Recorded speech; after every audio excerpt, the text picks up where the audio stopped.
오늘은 이런 제목을 다뤘어요. 세상이 성도와 교회로부터, 모니터를 좀 높여주세요. 듣고 싶은 답은 예수님의 진짜 사랑입니다. 세상이 성도와 교회로부터 듣고 싶은 답은 예수님의 진짜 사랑입니다. 우리가 교회를 다니고 있습니다. 그리고 교회가 있어요, 이 세상에. 그리고 여러분은 그 교회를 또 다니고 있는 성도들이고, 이 교회에서 우리는 같은 부르심 안에 하나님을 섬기고 있습니다. 교회가, 그런데 우리가 명심해야 될 것은, 또 우리들이 명심해야 될 것은, 교회는 세상 속에 있다는 사실이에요. 산 속에 있지 않아요. 분리되어 있지 않아요. 세상 한복판에 있습니다. 저희 교회만 해도 여러분 라페스타 여기 쇼핑몰 한복판에 있잖아요. 그러면 여러분 우리가 한번 생각을 해봅시다. 세상은 어떤 곳입니까? 구약의 이스라엘의 시대의 패러다임에 의하면 세상은 이방인이라고 구약적 패러다임에 의해서 보면 이렇게 볼 수 있어요. 이방인이 무엇입니까? 하나님을 모르는 사람들을 이방인이라고 합니다.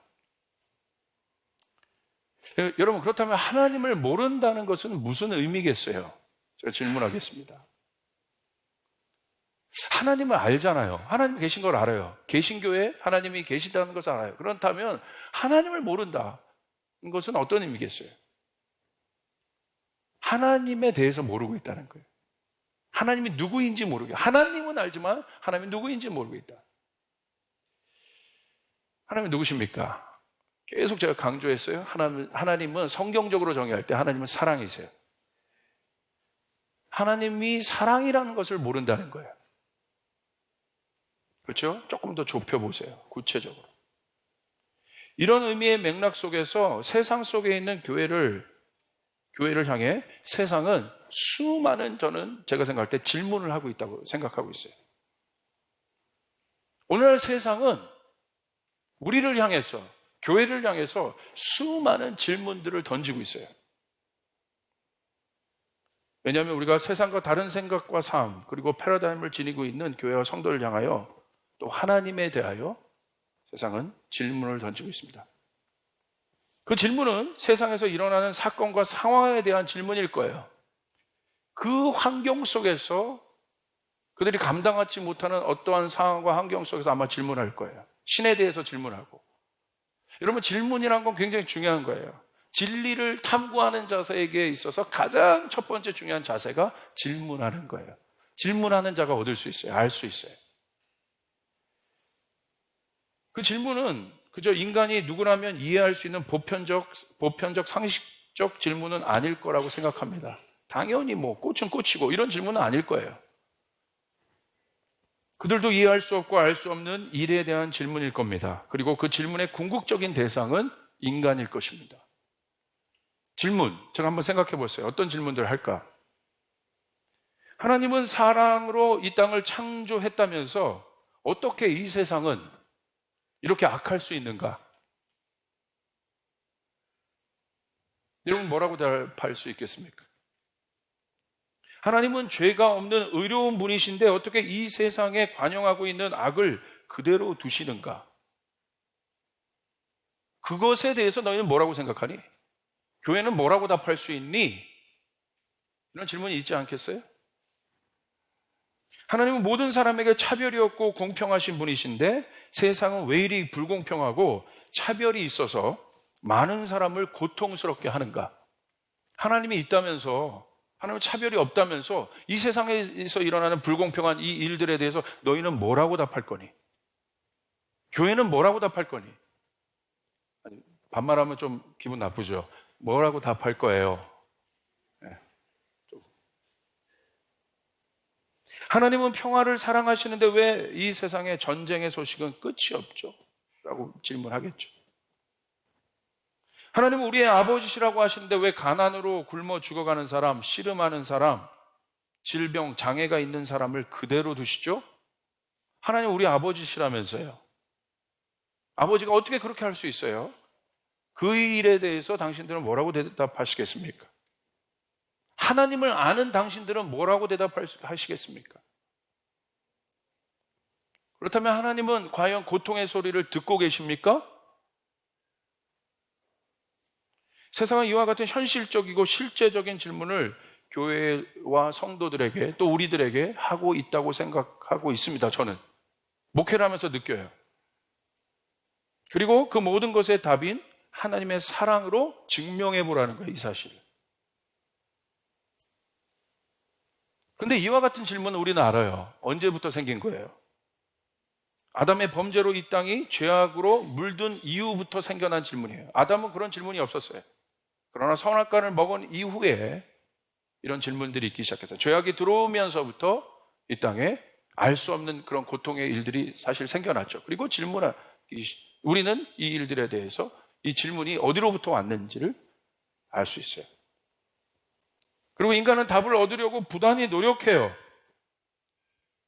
바벨탑도 그런 것 아니겠어요?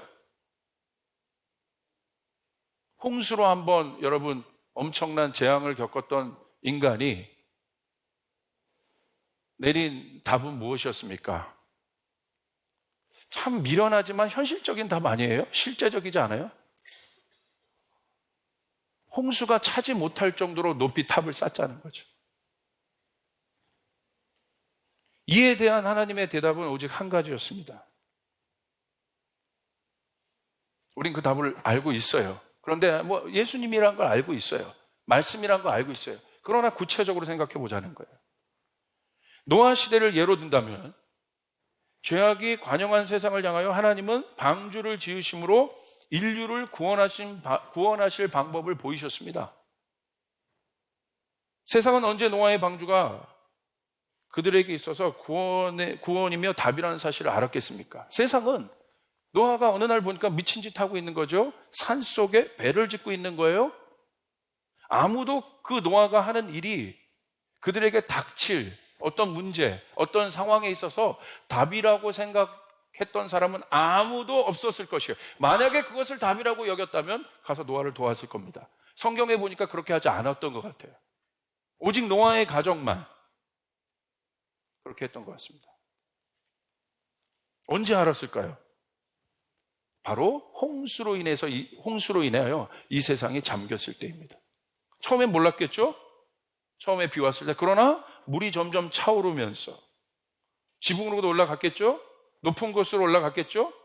발 디딜 틈이 없을 곳까지 이 물이 잠기면서 그들은 드디어 저 방주가 답이라는 사실을 알았을 거예요. 언제나 주님은 그 답을 보이세요. 우리가 모를 뿐이지. 그제서야 노아가 말도 되지 않는 상황과 환경에서 산 위에 배를 지었다는 이유를 그제서야 깨달았을 것입니다. 그것이 노아의 스토리 아니겠습니까? 결국 세상이 교회를 향해 성도를 향해 외치고 있는 소리는 이 고통스러운 세상에서 진짜 구원이 무엇인지를 알려달라는 아우성입니다. 질문하고 있는 거예요. 교회에게, 우리에게. 여러분 질문 소리가 안 들리세요? 전 들려요. 교회를 욕하고 있는 것 같지만 성도들을 뭐라고 여러분 저렇게 예수 믿으면 내가 교회 안 다녀 이렇게 말하는 분들이 많아지는 것 같지만 저는 제 영적인 귀는 들려요.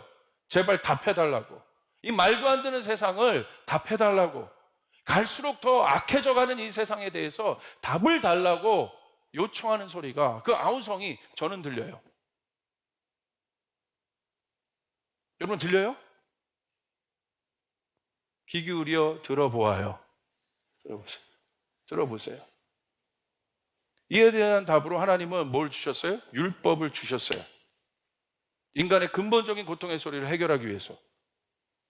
우리에게 주신 율법은 무엇을 의미합니까? 누구를 가리켜요? 율법은 예수 그리스도를 가리킵니다. 그것이 율법이 하는 일이에요. 무엇을 함으로? 우리가 누구인지를 보임으로, 우리가 모든 사람의 죄인임을 보이게 함으로 결국 그 죄인임을 깨닫는 그 사람이 뭘 보게 해요? 예수님을 보게 하는 거예요. 그것을 기록하는 게 율법이에요. 그것이 율법의 기능이에요. 메시아 구원주를 기다리라는 메시지가 바로 구약의 말씀이죠. 기다려라, 할렐루야. 기다려라. 이 문제를 해결할 사람이 오신다. 이 문제를 해결할 메시아가 오신다. 구원주가 오신다. 그리고 놀랍죠. 예수님 오셨어요. 유일한 답으로 예수님 오셔서 이렇게 표현하셨어요. 기가 막힌 답을 해요. 드디어 그 아우성에 대해서 이야기하고 있어요. 예수님 답하기 시작하셨어요. 친히 요한복음 14장 6절 우리 같이 한번 읽습니다. 시작. 예수께서는 나는 길이요 진리요 생명이다. 나를 거치지 않고서는 아무도 아버지께로 갈 수가 없다. 놀랍죠? 한 번도 어떤 사람도 하나님을 믿는 자 중에 이렇게 말하는 사람이 없어요. 어떤 바리새인 종교인이 그랬습니까? 랍비가 그랬습니까? 하나님 말씀을 잘 아는 자라가 내가 길이요 진리요 생명이다 그랬습니까? 아니요. 그 답이 올 것이다. 근데 그 율법의 완성이시고 목적이신 그분이 왜 율법학자들이 그걸 가르치겠어요? 자, 이 율법이 이 예언서들이 기록하는 이 메시아가 올 것이다. 오셨잖아요. 그리고 그렇게 원하는 답을 얘기하셨어요. 나는 길이요 진리요 생명이다. 할렐루야. 아멘. 예수님은 이 모든 세상의 질문의 답이신 하나님 아버지에게로 갈 수 있는 유일한 통로이셨습니다. 결국 그 답은 무엇입니까? 자, 보세요. 나로 말미암자고 아까 여러분 보셨던 거 나는 길이요 진리요 생명이다. 이것까지 우리가 잘 알아요. 그런데 그것도 중요하지만 더 궁극적인 예수님께서 길이요 진리요 생명이다 라고 말씀하신 이유가 있어요. 뭐라고? 나를 거치지 않고는 영원한 답이신 아버지께로 갈 수 없다. 예수님의 목표는 뭡니까? 아버지께로 가게 하는 거예요. 하나님께로 가게 하는 거예요. 할렐루야. 그 하나님은 누구예요? 사랑. 그것을 깨닫게 하는 거. 뭐가 진짜 사랑이냐? 그것을 알게 하기 위해 이곳에 오셨습니다. 여러분, 예수 믿는다는 건 뭐예요? 여러분 안에 진짜 사랑을 여러분 안에 하나님을 안다는 건 뭐예요? 여러분 안에 그 진짜 사랑이 풀리는 것이에요. 여러분 안에 그 사랑의 능력이 풀려지길 주님의 이름으로 축복합니다. 그래서 이렇게 얘기하셨어요. 하나님이 이 세상을 이처럼 사랑하사 독생자를 주셨으니 이는 그를 믿는 자마다 멸망치 않고 영생을 얻게 하려 하십니다. 교회와 성도가 이 세상의 질문에 주어야 할 답은 하나님 아버지의 사랑입니다. 그것이 베이스예요.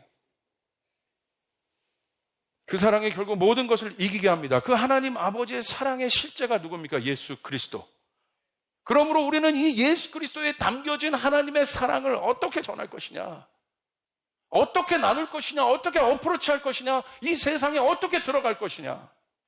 그러므로 하나님이 이 세상을 바라보는 관점은 어떤 관점일까요? 이 썩어질 세상을 주님이 사랑하시는데 여러분 우리가 답하지 못할 수많은 고통의 소리를 우리 이웃들은 오늘 이 세상을 우리를 향하여 아우성치며 던지고 있는데 만약에 우리 방주 안에 있는 우리들이라고 한다면 우리는 어떤 답을 줄 수 있겠습니까? 간단합니다. 방주의 문을 열어야 합니다. 할렐루야. 무슨 말이에요? 구원이 필요하다는 거예요.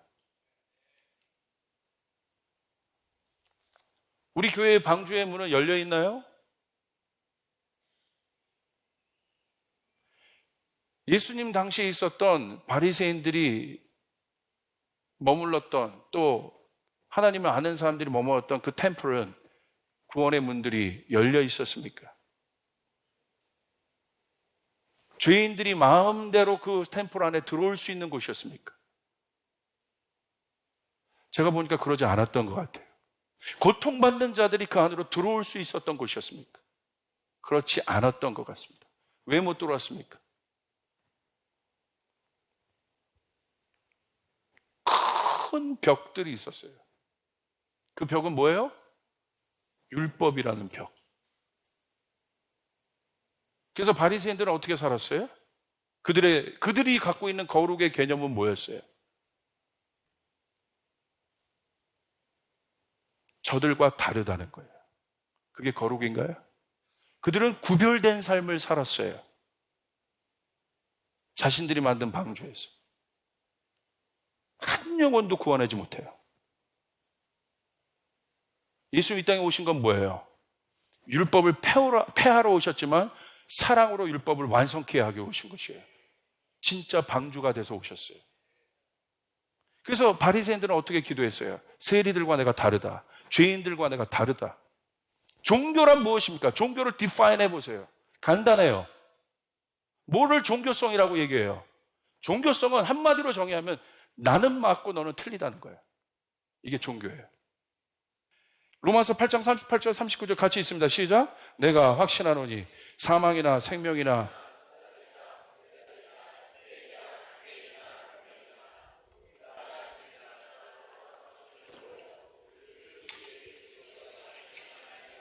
믿으시면 아멘 합시다.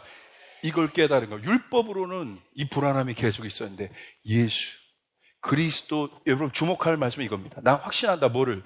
어떤 피조물이라도 어떤 것이라도 우리를 우리 주 그리스도 예수 안에 있는 하나님의 사랑, 아버지의 사랑에서 끊을 수 없느니라. 그래서 예수를 알면 누구를 알아요? 창조주이신 우리 아버지를 알 수 있다는 거예요. 교회를 향한 세상의 질문은 바로 이 하나님의 사랑에 대한 질문일 겁니다. 가늠한 여인에 대한 질문, 바리새인들이 하죠. 하나님이신 예수님에게 어떻게 할 거냐? 율법으로는 쳐 죽여야 돼. 어떻게 할 거야? 예수 율법을 알고 계셨어요? 근데 예수님이요, 뉘앙스를 보면 그 질문을 위해서 여인을 고치고 여인을 용서하지 않으세요. 예수님의 관심은 질문에 없어요. 예수님의 관심은 두려워하고 있는 여인에게 있는 거예요. 잘하셔야 돼요. 그들 테스트했기 때문에 나를 테스트해? 보여줘? 이래서 한 게 아니에요. 예수님의 오직 그 눈은 고통받는 여인에게 있었어요. 그걸 아셔요. 바리새인들이 뭐라고 하던 말든 관심 없어요. 예수님의 마음은 고통받는 여인에게. 그래서 구원하신 거예요. 그게 구원의 실제예요. 사랑의 실제예요. 누구 봐서 구원하는 게 아니에요. 잘하셔야 돼요. 답을 주기 위해서 무엇인가를 하신 것이 아니에요. 여러분, 예수님을 안다는 것은 무엇입니까? 이 용납함을 배우는 거예요. 용납해야 돼요. 우리가 용납 못할 것이 없습니다. 예수님의 사랑은 그거예요. 내가 세상을 용납했다. 내 사랑으로. 그런 관점에서 오늘날 우리 성도들은 하나님 아버지의 사랑, 예수를 통해서 보여주시고자 하는 하나님의 아버지의 사랑, 그런 거죠. 그 대표적인 예가 누굽니까? 아버지의 사랑을 보여준 대표적인 예, 이제 결론으로 맺습니다. 탕자의 스토리 아닙니까? 첫째 아들, 둘째 아들 이야기. 첫째 아들은 어떤 아들이었어요?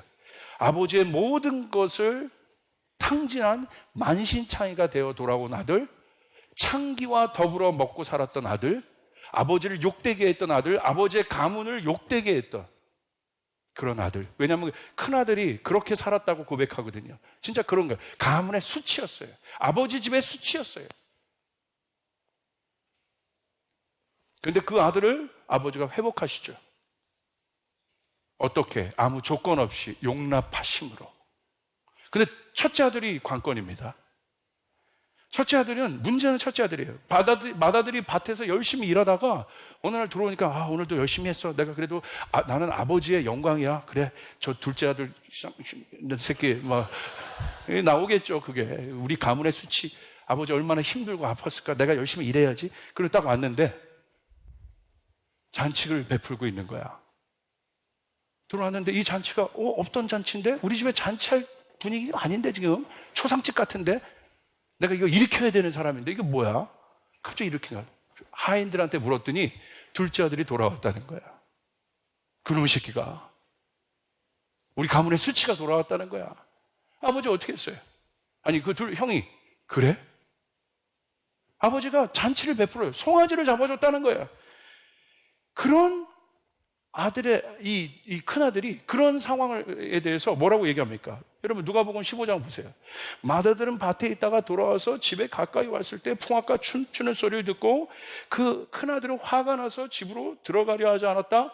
아버지가 나와서 그를 달랬다. 그러나 그는 아버지에게 대답하였다. 나는 이렇게 여러 해를 두고 아버지를 섬기고 있고 아버지의 명령을 한 번도 어긴 일이 없는데 나에게는 친구들과 함께 즐기라고 염소 새끼 한 마리 잡아주지 않아놓고서 염소 새끼 한 마리냐, 억울해서 염소 새끼 한 마리냐,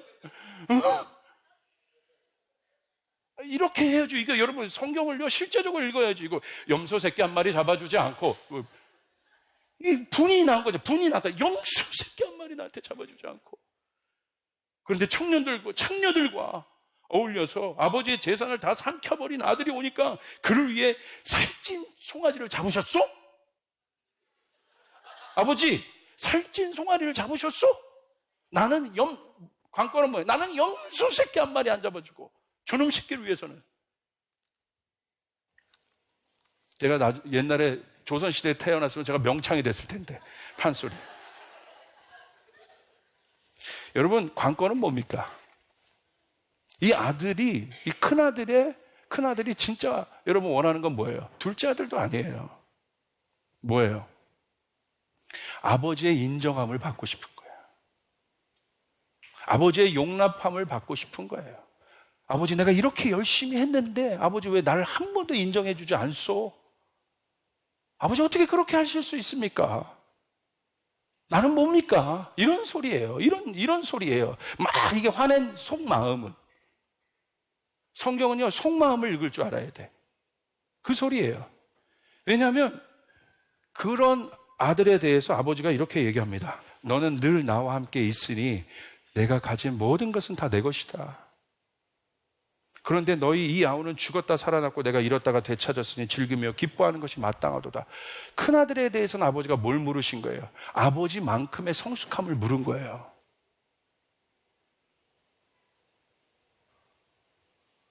네가 내 사랑을 알지 않니? 너는 내 사랑이야. 너는 나의 존재야. 내가 너에게 뭐라고 하지 않아. 나는 너에 대해서 너무나 고마워. 탕자처럼, 둘째 아들처럼 탕진하지 않고 너는 언제나 나와 함께 있어서 네가 나의 위로란다. 네가 나의 격려란다. 그렇게 말해주지 않아도 아버지의 속마음을 보이는 거예요. 오늘 교회를 향해서, 한국교회를 향해서 저는 하나님 한국교회가 어렵다고 하지만 저는 한국교회를 향해서 또 이스라엘을 향해서 하나님의 기본 마음이 저는 이 첫째 아들에 대한 마음이었을 거라고 보고 있습니다.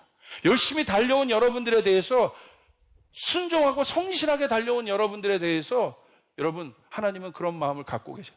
너는 언제나 나에게 성실했잖니. 너는 나의 기쁨이야. 너는 나의 즐거움이야. 내가 표현하지 않아도. 근데 이왕이면 하나님 좀 표현해 주시지. 성숙한 자세를 물은 거예요. 여러분, 한국교회는 사랑의 성숙함이 있어야 돼요. 사랑의 깊이가 있어야 돼요. 용납은 아무나 하는 게 아니에요. 넓은 사람이 하는 거예요. 더 많이 경험한 사람이, 더 아는 사람이 용납해야 되죠. 이것은 성숙함이에요. 첫째 아들에 대해서 성숙한 걸, 사랑은 성숙함이에요. 옆 사람에게 얘기하세요. 사랑은 성숙함이다. 성숙한 자가 이기는 거예요. 오늘 한국교회를 향한 하나님의 메시지는 뭐예요? 성숙하라는 거예요. 죄와 타협하라는 얘기가 아니에요. 성숙하라는 거예요. 성숙함 속에서 용납하라는 거예요. 이게 큰아들 향한 메시지예요. 그러므로 우리는 그 자세가 필요해요. 그럼 우리가 어떤 사람일까요? 자, 보세요. 우린 다 달라요. 이런 모양. 우리의 관점들, 우리의 생각들은 다 달라요. 그래서 사람들은 이 다른 컵, 여기에 자기께 채워졌다면 이것이 자기의 어떤 주장이 될 수 있어요. 물은 같은데 모양은 다 다르게 담아 있어.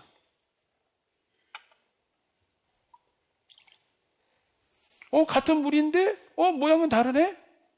다른 거 아니야? 그래서 자기가 갖고 있는 틀로 이 사람을 비판합니다. 이 모양을. 같은 물인데 왜 쟤는 모양이 달라? 이 틀로 이 사람을 비판합니다. 오늘 이 첫째 아들이 큰 성숙함으로 갈 수 없었던 건 뭐예요? 자기 틀인 거예요. 여러분, 진짜 사랑은 뭡니까? 내 틀을 깨는 것입니다. 누굴 위해서? 고통받는 자를 위해서, 이웃을 위해서 내 것을 내려놓는 것이, 이게 성숙함이에요. 쉽지 않아요. 어떻게? 내가 내 것을 배우고 내 것을 비운다는 것 자체가 쉽지 않아요. 그것은 불교예요.